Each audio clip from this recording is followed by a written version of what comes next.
ओम। मैं सुरेंद्र चौरसिया गुरुजी बिहार बोर्ड के बच्चों के लिए संस्कृत सेकंड का एक सारांश सुना रहा हूँ।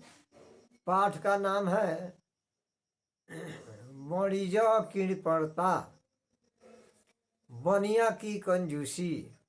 कंजूस बनिया की कहानी है। पाठ का नाम है वणिज कृपणता, कंजूस बनिया की कहानी है ये। इस कहानी में एक बनिया है जो हमेशा जाते हैं अपने गांव की बगल में जो शहर है वहाँ व्यापार के उद्देश्य से जाते हैं, खरीद बिक्री करते हैं। एक दिन की बात है कि वे व्यापार के उद्देश्य से गए थे शहर में। उस दिन वे अपने व्यापार से 4,000 रुपया कमाए थे। जब लौट रहे थे अपने गांव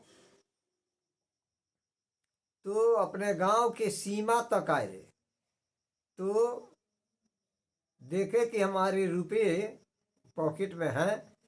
कपड़ा के पॉकेट में रुपया रख करके तब पॉकेट में अपने रखे थे कपड़ा जो पहने थे।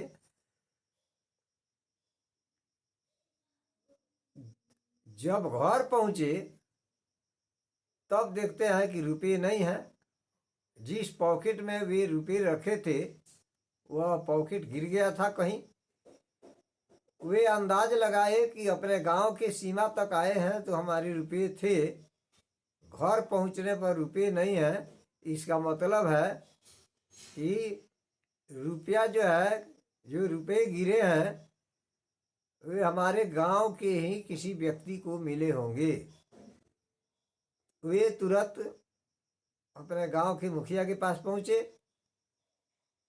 और जाकर निवेदन किए, कहे कि हमारा 4,000 रुपये खो गए हैं।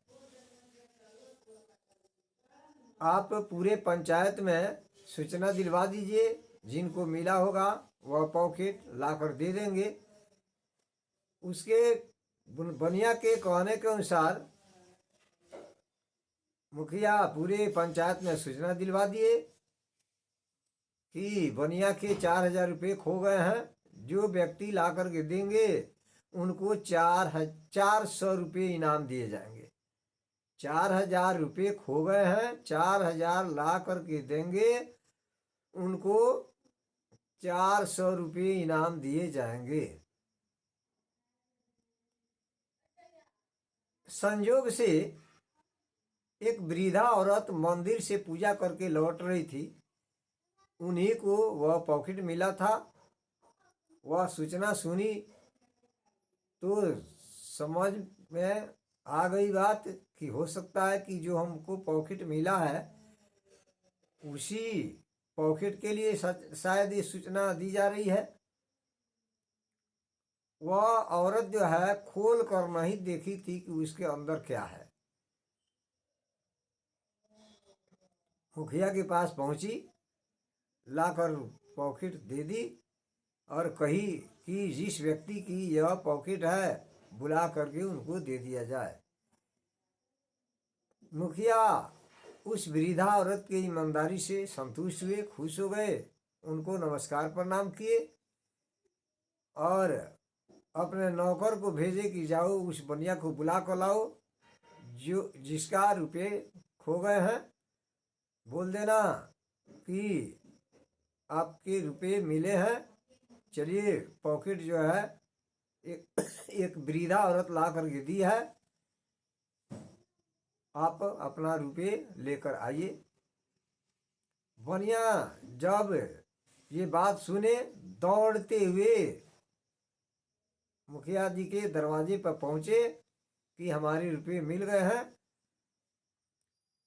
मुखिया जी क्या किए कि वह पॉकेट उस बनिया को दिए। पूछे कि यही पॉकेट है? तो बोला कि हाँ यही है। कहे कि ठीक है। ये वृद्धा औरत जो है, बूढ़ी माँ, ये बहुत ईमानदार है। ये खोल कर भी नहीं देखी है कि इसके अंदर क्या है। अब आप अपना रुपया गिनिए और 400 रुपये जो इनाम रखे गए हैं इस वृद्धा औरत को दे दीजिए। वह बनिया समझ गया वह केवल कंजूस ही नहीं था बल्कि झूठा भी था, असत्यवादी था। वह समझ गया कि हमारे रुपये तो मिल ही गए हैं।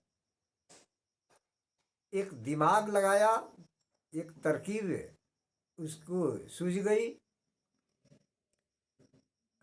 दरवाजे पर सबके सामने रुपये निकाल करके गिनना प्रारंभ कर दिया। गिनने लगा। गिन कर बताया कि हमारे 4,400 रुपये खो गए थे।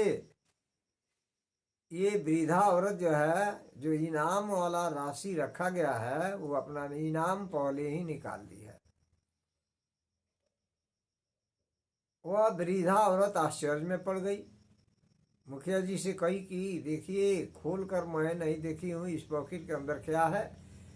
अगर हमको चुरा लेने का विचार होता तो मैं ला करके क्यों देती, सब रुपये रख लेती। ये हम पर गलत आरोप लगा रहे हैं। खोल कर भी मैं नहीं देखी हूँ।